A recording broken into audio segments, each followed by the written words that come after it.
900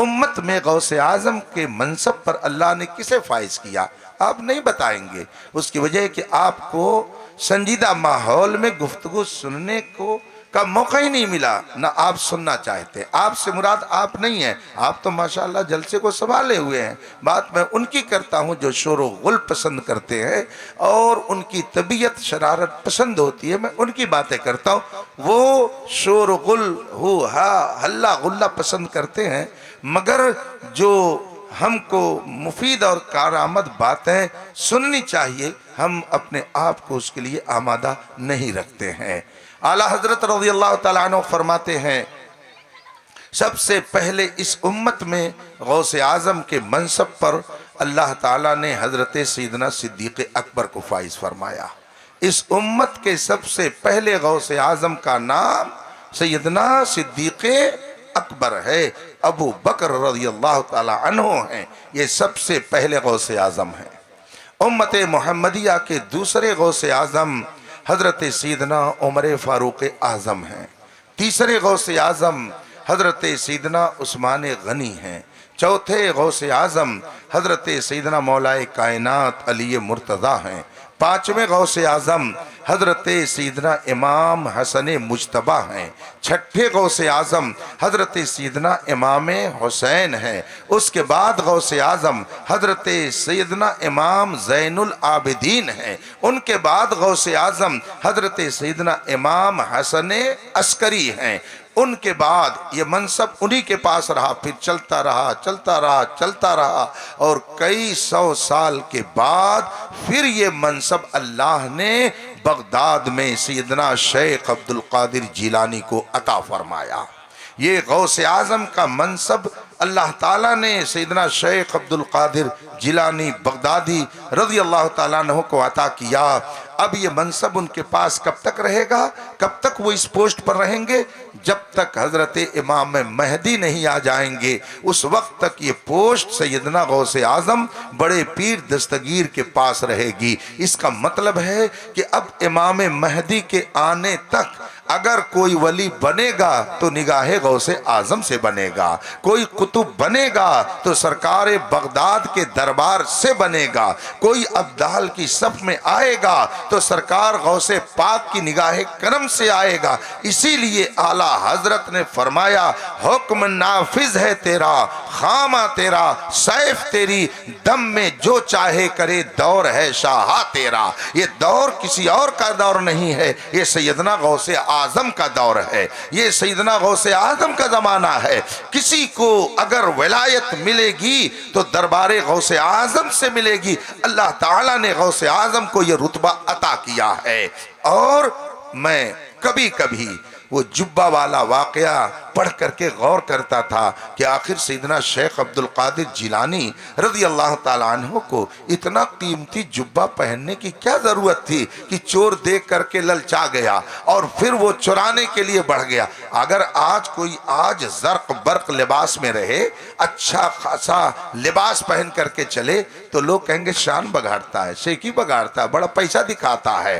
اچھا لباس پہن کر کے چلنے پر بھی لوگ تنقید کرتے، کمنٹ کرتے۔ تو میں سوچتا تھا کبھی کبھی کہ سرکار غوث اعظم نے اتنا قیمتی جبہ پہن لیا کہ اسے دیکھ کر کے چور للچا گیا، لیکن فوراً مجھے اس کا جواب بھی مل گیا کہ سن، تو نے ظاہر نظر سے دیکھا، اس لیے تجھے تیرے ذہن میں یہ سوال آ رہا ہے کہ اتنا قیمتی جبہ کیوں پہنا غوث اعظم نے، لیکن اگر تو حقیقت کی نظر سے دیکھے گا تو تیری سمجھ میں بات آ جائے گی کہ غوث اعظم نے جبہ اس لیے قیمتی نہیں پہنا تھا کہ وہ اپنی دولت کا اظہار کرنا چاہ رہے تھے، بلکہ آپ نے قیمتی جبہ اس لیے پہنا تھا کہ اسی کے ذریعہ ایک چور کو اپنے دربار میں لا کر کے ولی بنانا چاہ رہے تھے۔ ان کا یہ مقصد تھا کہ قیمتی لباس میں پہنوں گا، چور اسے دیکھ کر میرے پاس آئے گا اور پھر میں اپنی نگاہ ولایت سے اس چور کو ولایت کے درجے پر فائز کر دوں گا۔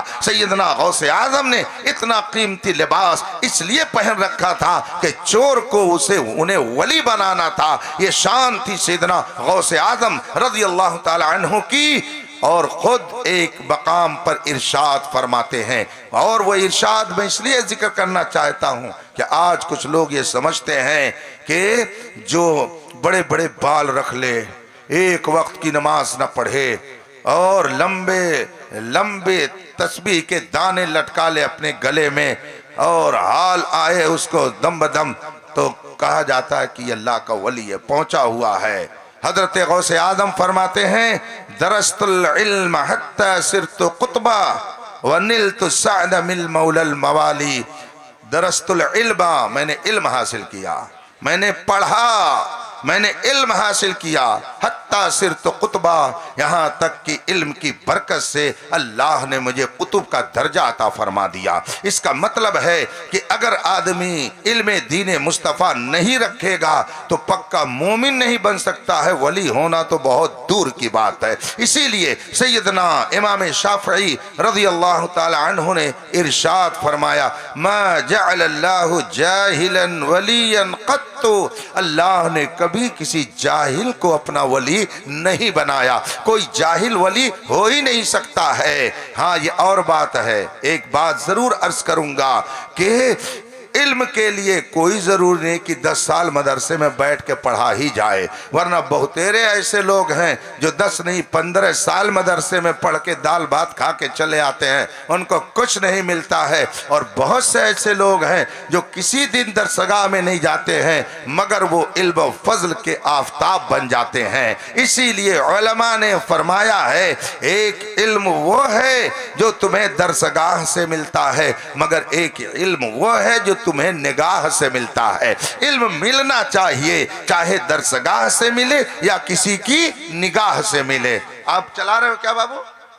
یہ چل رہا ہے، لائٹ اس میں لال جل رہی ہے۔ ہاں آواز سنائی دے، میرے مجھ کو اس سے کوئی اعتراض نہیں ہے، لیکن آپ لوگ کیا کرتے آپ جانے، مجھے اس میں شامل نہ کریں، بس سیدھی سی بات ہے۔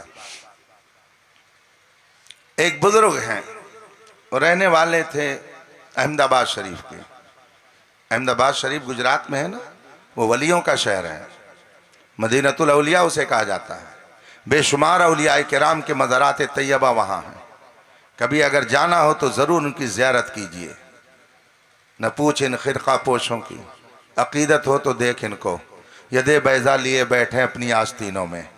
وہاں پر ایک بزرگ ہیں جن کا نام ہے حضرت سیدنا وجیہ الدین علوی گجراتی رحمت اللہ تعالی علیہ۔ ان کا بہت مشہور واقعہ ہے، ان کے ہاں شاگرد پڑھتے تھے، بہت قابل عالم تھے، ان کی کتابیں ہیں، بہت ساری کتابیں ان کی آج بھی دستیاب ہیں۔ اللہ تعالیٰ نے انہیں علم و فضل سے بہت نوازا تھا، وہ بچوں کو پڑھاتے تھے۔ اتفاق سے ایک جماعت کے بچوں میں ایک بہت ہی کند ذہن تھا، ذہن اس کا بہت کمزور تھا، اس نے ڈانٹ بہت سنی استاذ کی، ساتھیوں کا مذاق بھی اس کو برداشت کرنا پڑا، ساتھی اس کا مذاق اڑاتے تھے، گوبر کھاتے ہو کیا کہ تمہارا دماغ نہیں صحیح ہے، یہ کرتے ہو کیا وہ کرتے ہو کیا، مذاق اڑاتے تھے۔ ایک روز اس نے ساتھیوں سے پوچھا کہ آپ لوگ کھاتے کیا ہو کہ آپ لوگوں کا دماغ اتنا تیز ہے سبق یاد ہو جاتا ہے۔ ساتھیوں نے مذاق اڑایا اور کہا ایسا ہے استاذ گرامی جہاں پر وضو کرتے ہیں وہاں پانی گرتا ہے، جہاں پہ وہاں کائی جمی ہوتی ہے نا، ہم لوگ وہی کائی تھوڑی تھوڑی کھاتے ہیں، اس لیے ہم لوگ کا دماغ تیز رہتا ہے۔ مذاق اڑایا۔ ساتھی تو ساتھی کس کو چھوڑتے ہیں، کسی کو چھوڑتے نہیں ہیں۔ ساتھی کسی کو مولانا مان لے تو بہت بڑی بات ہے، ولی ماننا تو بہت دور کی بات ہے۔ ساتھیوں کا حال یہ ہوتا ہے، ساتھیوں نے کہا وہ کائی ہم لوگ کھاتے ہیں روزانہ تھوڑی تھوڑی، اسی لیے دماغ تیز ہے، استاذ کا وضو کا پانی جہاں گرتا ہے وہ کائی جمی ہوئی ہے اسی کو کھاتے ہیں۔ وہ بیچارہ پریشان حال، ایک روز اس نے بھی سوچا کہ چل کر کے میں بھی کھا لوں تاکہ میرا دماغ تیز ہو جائے۔ چنانچہ رات میں نماز عشاء کے بعد وہ گیا اور اس میں سے کچھ نکال کر کے چاٹنے لگا۔ اتفاق سے استاذ گرامی ادھر سے گزرے، دیکھا تو وہ بچہ کچھ کر رہا ہے۔ اس سے آپ نے پوچھا کیا کر رہے ہو؟ کہا حضور بس یہ کر رہا ہوں میں۔ کہا یہ کیا کر رہے ہو، عجیب بیوقوف آدمی ہے، یہ کیا کر رہے ہو، کائی کھا رہے ہو؟ تو اس نے کہا حضور یہ مسئلہ تھا، میں نے اپنے ساتھیوں سے پوچھا کہ تمہارا دماغ تیز کیوں ہے؟ تو ساتھیوں نے مجھ سے بتایا کہ ہم لوگ حضرت کے وضو کے پانی کے گرنے کی جگہ جو کائی جمی ہوئی اس کو کھاتے ہیں، اس لیے ہم لوگوں کا دماغ تیز ہے۔ تو میں نے سوچا میں بھی کچھ کھا لوں تاکہ میرا دماغ بھی تیز ہو جائے۔ استاذ کو رحم آ گیا، نگاہ کرم اٹھ گئی، اللہ والے تھے، پہنچے ہوئے تھے، عارف باللہ تھے، اللہ کے برگزیدہ بندے تھے، ترس آ گیا اور فوراً اس بچے کو اپنے سینے سے لگا لیا اور فرمایا جا بیٹا اب کل سے تو پڑھائے گا، اب تو درس دے گا۔ صبح کا وقت ہوا، طلبہ اپنی کتاب لے کر کے درسگاہ میں پہنچ گئے۔ حضرت علامہ سیدنا شیخ وجود الدین علوی گجراتی رحمت اللہ تعالی علیہ درسگاہ میں آئے ہی نہیں، غائب ہو گئے درسگاہ سے۔ اور جب درسگاہ میں نہیں آئے، طلبہ انتظار کر رہے ہیں، اس کند ذہن ساتھی نے کہا کہ چلو آج میں ہی پڑھا دوں۔ سارے ساتھیوں نے کہا دیکھو بڑا قابل بنا ہے، سبق تو یاد نہیں رہتا، آج پڑھانے کی بات کرتا ہے۔ ساتھیوں نے کہا چل چل چل ٹھیک ہے ذرا پڑھا دیکھیں تو کتنا قابل ہو گیا ہے۔ اس نے کہا ہاں میں پڑھاتا ہوں۔ کہا چلو چلو ذرا پڑھاؤ۔ پہلے تو کچھ لوگوں نے مذاق اڑائے، تو کیا پڑھائے گا، تجھ کو تو سبق بھی یاد نہیں رہتا ہے، تو صحیح ڈھنگ سے عبارت بھی نہیں پڑھ پاتا ہے، اور آج کہہ رہا ہے میں سبق پڑھاؤں گا۔ اس نے کہا ہاں پڑھاؤں گا۔ تو دوسرے کچھ ساتھیوں نے کہا اچھا ٹھیک ہے ذرا پڑھا تو دیکھیں کتنا قابل ہو گیا۔ اب اس نے جب کتاب کھولی، سبحان اللہ، شان دیکھیے، اس نے جب علم و معرفت کا دروازہ اپنا کھولا، کتاب کا سبق جب پڑھانا شروع کیا، سارے طلبہ حیران ہیں، آخر اس کے پاس اتنا علم کہاں سے آ گیا؟ ہم نے تو یہ سبق استاد سے پڑھا ہی نہیں تھا، اس نے کہاں سے پڑھ لیا؟ اب سب ساتھی حیرت سے اسے دیکھ رہے ہیں، سبق بالکل صحیح پڑھا رہا ہے، علم کا دروازہ کھولے ہوئے ہے، بالکل موج جیسے جاری ہے، سمندر کی موج کی طرح اس کے علم کا دھارا بہ رہا ہے۔ ساتھیوں نے پوچھا آخر یہ انقلاب کیسے برپا ہو گیا، یہ تبدیلی کیسے آ گئی؟ اس شاگرد نے کہا ساتھیوں میں نے تمہارا ہی تو بتایا ہوا نسخہ استعمال کیا ہے۔ کہا وہ کیا کیا تم نے؟ کہا آپ ہی لوگوں نے تو کہا تھا کہ دماغ تیز ہوتا ہے۔ استاذ گرامی کے وضو کے پانی کے گرنے کی جگہ جو کائی جمتی اس کو کھانے سے رات میں کھا رہا تھا، استاذ محترم نے اپنے سینے سے لگا کر کے میرے دل کی دنیا کو بدل دیا ہے۔ نگاہ ولی میں وہ تاثیر دیکھی، بدلتی ہزاروں کی تقدیر دیکھی۔ جو لوگ کہتے ہیں ولی کیا دیتے ہیں، بزرگ کیا دیتے ہیں، وہ عقل کے اندھے ہیں، پیدل ہے عقل و شعور سے۔ ان کو اللہ تبارک و تعالیٰ نے جو عقل سلیم دی تھی، اس میں سوچنے سمجھنے کی جو صلاحیت رکھی تھی وہ ختم ہو گئی ہے، ورنہ بزرگوں کی شان میں وہ گستاخی نہیں کرتے۔ اللہ بے شک عطا کرتا ہے، مگر یہ بھی سچائی ہے کہ اپنے محبوبوں کے واسطے سے عطا کرتا ہے۔ حضرت صوفی صاحب رحمت اللہ تعالی علیہ نے اپنی پاکیزہ زندگی جس طرح سے گزار کر کے امت کی رہنمائی فرمائی، میں نے خود بہت سارے علاقوں میں اپنے ماتھے کی آنکھوں سے دیکھا ہے کہ ان کے مریدین جو پرانے ہیں ان کے اندر دینداری ہے، نماز کی پابندی کا اہتمام ہے، چہرے پر داڑھی ہے۔ ان سے اگر پوچھا جاتا ہے کہ آپ کس سے بیعت ہیں تو وہ بڑے فخر سے کہتے ہیں کہ اللہ کا شکر ہے میں صوفی صاحب کا مرید ہوں، میں صوفی صاحب سے بیعت ہوں۔ ہمارے محلے میں بدھیانی، آپ لوگ جانتے ہیں میں بدھیانی محلے کا ہوں، بدھیانی محلے میں آج سے تقریباً 40 سال کے قریب پہلے، تقریباً 40 سال ہو رہے ہوں گے، ایک بہت ہی مشکل مسئلہ اس طرح سے پیش آ گیا، سنی وہابی کو لے کر کہ دو گروپ ہو گیا، لیکن دونوں کے درمیان ایک صاحب نے کہا ایسا ہے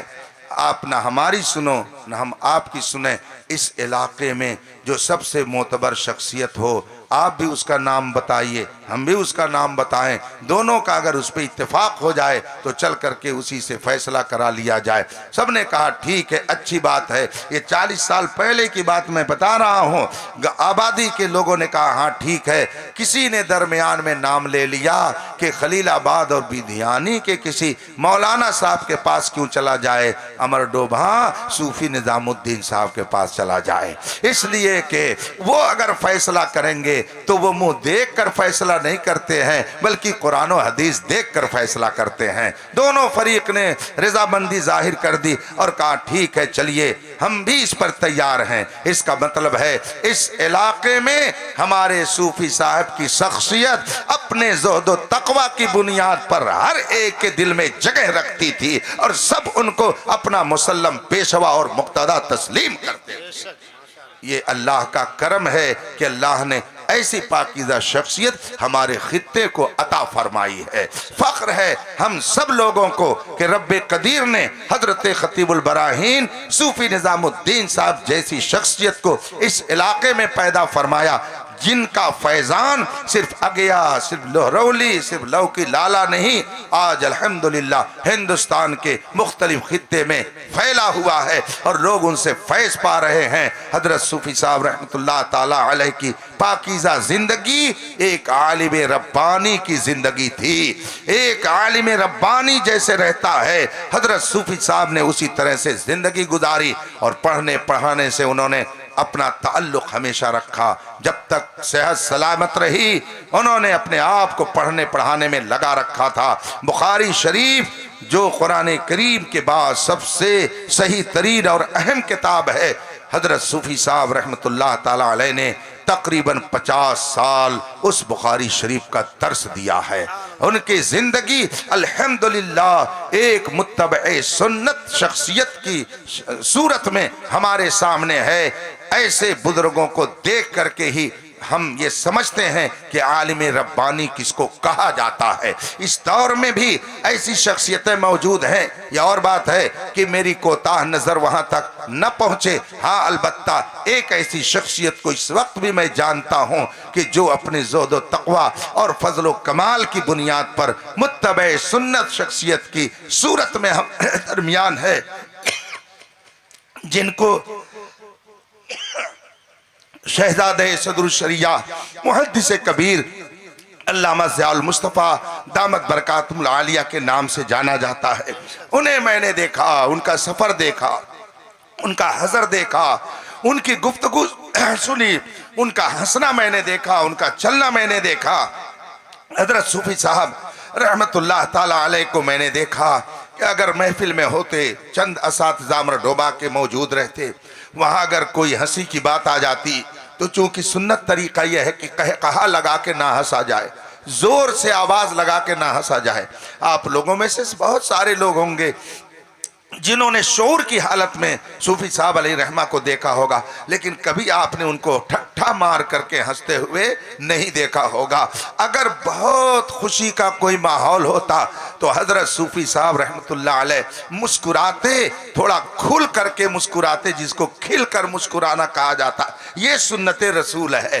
حضرت صوفی صاحب رحمت اللہ علیہ ایسے موڑ پر بھی سنت رسول کا لحاظ فرماتے تھے، اور جو اللہ و رسول کی اطاعت میں زندگی گزارتا ہے وہ دنیا سے جانے کے بعد بھی مرتا نہیں ہے بلکہ وہ زندہ رہتا ہے۔ حضرت صوفی صاحب کو 10 سال سے زیادہ کا عرصہ گزر گیا گئے ہوئے اس ظاہری دنیا سے، مگر آج بھی الحمدللہ صرف اس خطے ہی میں نہیں بلکہ ہندوستان کے مختلف خطوں میں ان کے نام کی محفل منعقد ہوتی ہے۔ جشن خطیب البراہین منایا جاتا ہے، جشن خطیب البراہین کے عنوان سے جلسے کیے جاتے ہیں، عرس نظامی کے عنوان سے لوگ جلسے کرتے ہیں۔ یہ اس بات کی علامت ہے کہ من کان للہ کان اللہ لہو، جو خدا کا ہو جاتا ہے تو خدا اس کا ہو جاتا ہے، اور خدا جس کا ہوتا ہے تو خدائی اس کی ہو جاتی ہے۔ اللہ کا کرم ہے کہ اس نے ہمیں اپنے بزرگوں، اپنے محبوبوں کے دامن سے وابستہ رکھا ہے، اور آپ پر خصوصی فیضان ہے بزرگان دین کا کہ اللہ تبارک و تعالی نے آپ سب کو سنی صحیح العقیدہ بنا کے رکھا، ورنہ پتہ چلتا کہ کوئی غوث پاک کی توہین کر رہا ہے، کوئی خواجہ غریب نواز کی توہین کر رہا ہے، کوئی مخدوم پاک کی توہین کر رہا، اور اب تو اتنے دھرندھر قسم کے بدماش پیدا ہو گئے، مولوی کہلانے والے، پیر کہلانے والے، مولانا کہلانے والے، جن کو چلنے کا سلیقہ نہیں، جن کو بیٹھنے کا طریقہ نہیں،